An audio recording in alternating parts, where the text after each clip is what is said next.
على رسوله الكريم أما بعد فقد قال الله تعالى في كلامه المجيد والفرقان الحميد أعوذ بالله من الشيطان الرجيم بسم الله الرحمن الرحيم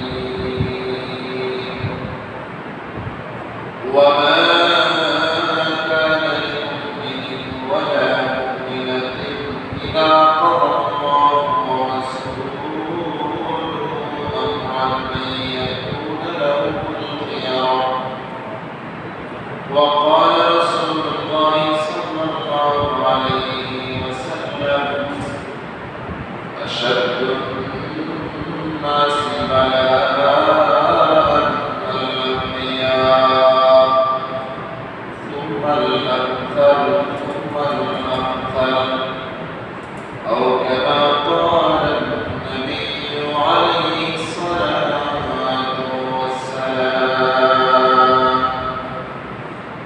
اللهم صل على محمد وعلى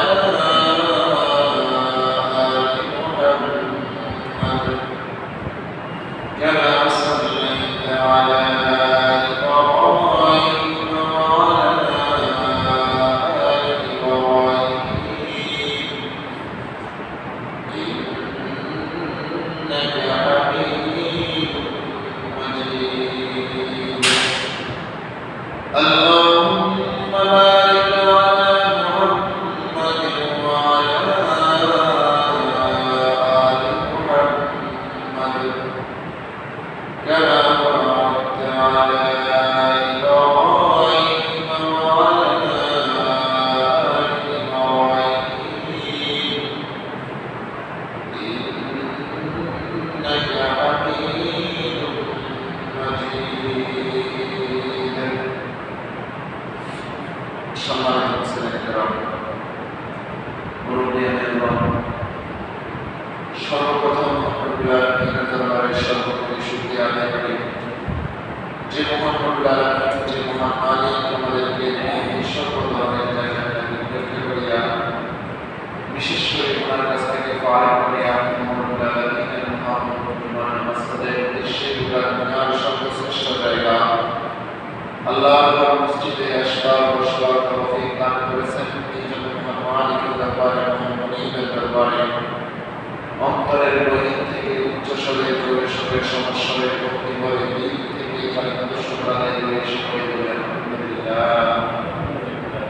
খুতবার মুবারক শরীফের পরে আপনাদের সম্মুখে কুরআন কারীমের মধ্যে থেকে আয়াত কারীমা তেলাওয়াত করেছি বিশ্বনবী জনাব মুহাম্মদ রাসূলুল্লাহ সাল্লাল্লাহু আলাইহি ওয়াসাল্লামের রসূলকে কুরবানি হাদিসে পাক থেকে হাদিস তেলাওয়াত করেছি মহান রব্বুল আলামিন যদি তৌফিক দান করেন আয়াত বা হাদিসের সামনে রেখে সংক্ষিপ্ত সময়ে সংক্ষিপ্ত আকারে কিছু কথা বলার চেষ্টা করব আমার তৌফিক ইল্লা বিল্লাহ মুহতারাম হাজরিন বর্তমানে পুরো দুনিয়ায় যতগুলো মানুষ আছে আমরা আপনারা সকল মানুষ যারা পৃথিবীতে বসবাস করতেছে প্রত্যেকটা মানুষের জিন্দেগির হালাত হলো দুইটা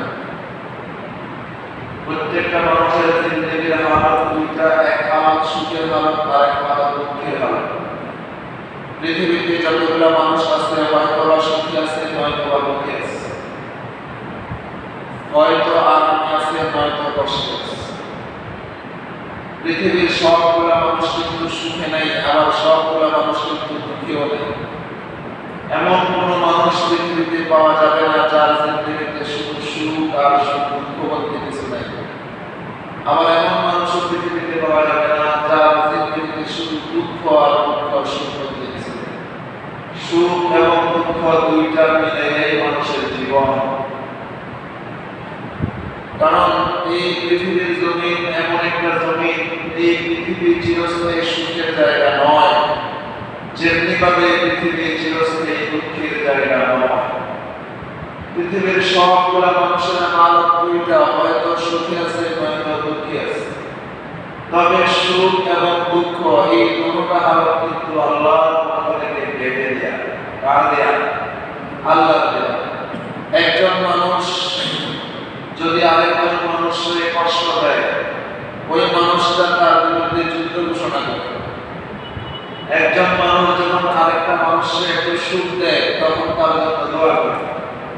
কিন্তু সুখ এবং দুঃখ কোনোটাই যেহেতু আল্লাহর পক্ষ থেকে বেঁধে দেয়া, এখানে মানুষের কোনো হাত নাই।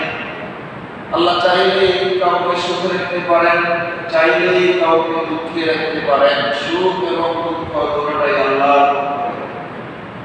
এই জন্য কবি বলেন, কবি সুখে হাই কবি দুঃখে হাই কা নাম দুনিয়া হাই, কবি সুখে হাই কবি দুঃখে হাই কা নাম দুনিয়া হাই, अभी क्या था अभी क्या है दुनिया बदलती है। দুনিয়ার হালত কখনো সুখ, কখনো দুঃখ, কখনো হাসি, কখনো কান্না, এটাই হলো দুনিয়ার হালত। কারণ দুনিয়াটা যেমনিভাবে চিরস্থায়ী সুখের জায়গা নয়, তেমনিভাবে চিরস্থায়ী দুঃখের জায়গা নয়। বলেন তো দেখি, আপনার আমার চিরস্থায়ী সুখের জায়গা কোনটা? জান্নাত কোনটা? জান্নাত। জান্নাত এমন একটা জায়গা যেখানে শুধু সুখ আর সুখ, দুঃখ বলতে কিছু নাই। আর চিরস্থায়ী দুঃখের জায়গা হলো জাহান্নাম। জাহান্নাম এমন একটা জায়গা, শুধু দুঃখ আর কষ্ট। সুখ আরাম আনন্দ বলতে জাহান্নামের ভিতরে কিছু না। আর দুনিয়ার হালত সুখ এবং দুঃখ দুইটাই দিয়ে ভরপুর। তবে সুখ চিরস্থায়ী নয়, দুঃখ চিরস্থায়ী নয়। কখনো সুখ, কখনো দুঃখ, কখনো দুঃখ, কখনো সুখ, এটাই হলো দুনিয়ার হাল। এই যে আপনি আমি কখনো সুখে আছি, কখনো দুঃখে আছি, সুখওয়ালাদের জন্য সুখ এটা হলো পরীক্ষা, দুঃখওয়ালাদের জন্য দুঃখ এটা হলো আল্লাহর পক্ষ থেকে পরীক্ষা। যদি বান্দা দুনিয়ার হালতে, সুখের হালতে, সুখের হালতের পরীক্ষায় পাশ করতে পারে, ক্ষণস্থায়ী সুখ দিয়াই আল্লাহ ক্ষেত্র হবেন না, চিরস্থায়ী সুখের জান্নাতের মালিক আল্লাহ করবেন সুবহানাল্লাহ।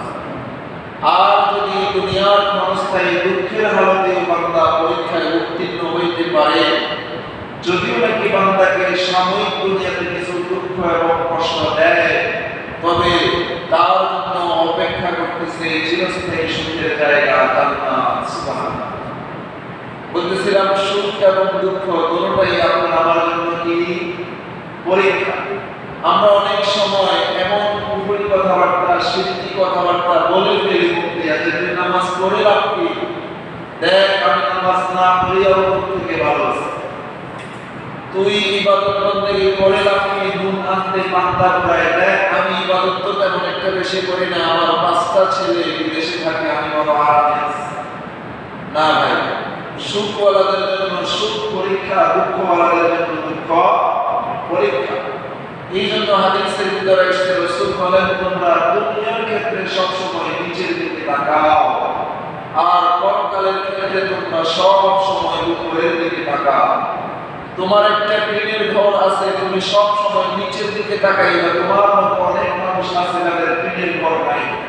তোমার মতো অনেক মানুষ আছে যারা থাকার মতো কোনো ঘর নাই, রেল লাইনে মাসে মাস রাত্রি যাপন করে।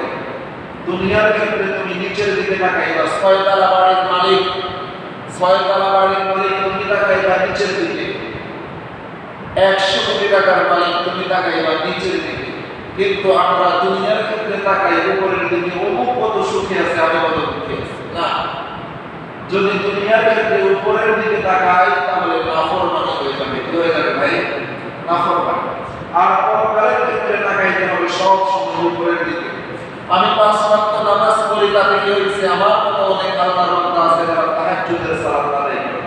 আমি তাহাজ্জুদ পড়ি তো কি হয়েছে? আমার মতো অনেক আল্লাহর বান্দা আছে যারা আউয়াবিন ইশরাকটাও ছাড়ে না। আমি আউয়াবিন ইশরাক পড়ি তো কি হয়েছে? এমন অনেক আল্লাহর বান্দা আছে যারা কোরআন কারীমের তিলাওয়াত ডেইলি করে। এভাবে যদি আপনি আপনি আমি দুনিয়ার ক্ষেত্রে নিচের দিকে তাকাইতে পারি, পরকালের ক্ষেত্রে উপরের দিকে তাকাইতে পারি, দেখবেন ইনশাআল্লাহ আপনার আমার দ্বারায় আল্লাহর নাফরমানি হবে না। এমন এমন কাজ হবে, এমন এমন কর্ম আপনার আমার দ্বারায় সম্পাদিত হবে, যেই কাজে যেই কর্মে আমাদের সকলের মালিক হবে খুশি হবে। মূলত আমাদের টার্গেট হলো মালিককে খুশি করা। কাকে খুশি করা? দুনিয়ার মানুষ আমাদের উপরে খুশি হোক অখুশি হোক, এতে আমাদের কিছু যায় আসে না। আমাদের মূল টার্গেট হলো আমাদের মালিক আমাদের উপরে কি হবে? খুশি হবে। সারি দুনিয়া মুখালিফ কুছ নেহি নুকসা মুঝে, সারি দুনিয়া মুখালিফ কুছ নেহি নুকসা মুঝে, वक्त नहीं है डर नहीं है जब खुदा रहमान है। तमाम पृथ्वी যদি আপনার আমার বিপক্ষে চলে যায়, আপনার আমার মালিক যদি খুশি থাকে, আমাদের কোনো পেরেশানি না। আর পৃথিবী আপনার আমার মুআফিক, আপনার আমার জনগণ গায়, কিন্তু মালিক আপনারে আমারে দেখতে পারে না, এই জনগণের কোনো মূল্য না। ভাই বুজুর্গ বলতেছিলাম, পৃথিবীর প্রত্যেকটা মানুষের জিন্দেগির হালত হলো দুইটা, সুখের হালত, দুঃখের হালত। এই দুটো হালত কার পক্ষ থেকে? কার পক্ষ থেকে? আল্লাহর পক্ষ থেকে। আপনি আমি আপনার আমার সুখের হালত সহজে মেনে নিই, সহজেই মেনে নিই, সুখে আছি আলহামদুলিল্লাহ, এটা আমার পাওনা। কেমন জানি মনে করি সুখ আমাদের পাওনা আল্লাহর কাছে। কি বলেন? সুখ কি আল্লাহর কাছ থেকে পাওনা নাকি আল্লাহর দেয়া গিফট? আল্লাহর দেয়া সুখ, এটা আপনাকে আমাকে কি গিফট, এটা আল্লাহর কাছে পাওয়া নয়, পাওনা নয়। যদি পাওনা থাকতো একই মায়ের গর্ভের সন্তান দুইজন, একজন কোটিপতি আরেকজন দিনমজুর হইত। বুঝা গেল সুখ আল্লাহর পক্ষ থেকে আপনার আমার পাওনা না, এটা আল্লাহর পক্ষ থেকে দেয়া গিফট, আল্লাহর পক্ষ থেকে দেয়া হাদিয়া। বলতেছিলাম আমরা সুখের হালত সহজেই মেনে নিই, কিন্তু দুঃখের হালতটা মানি না। দুঃখের হালত মানতে কষ্ট হয়, কাজেই দুঃখের হালতে আল্লাহর নাফরমানি করে বসে। এমন কথা মুখ দিয়া বলি, এমন কথা মুখ দিয়ে বাইর করে যে আল্লাহ শুধু আমারই দেখে, আমারই দেখে, আমার সন্তানটা দেখে। নাউযুবিল্লাহি মিন যালিক। এই ধরনের কথাবার্তা, এই ধরনের আচার আচরণ ফেস করা যাবে না। আল্লাহর সামনে এই ধরনের কথাবার্তা বলা যাবে না। এগুলো নাফরমানিমূলক কথাবার্তা, কুফরিমূলক কথাবার্তা। এই জন্য আল্লাহ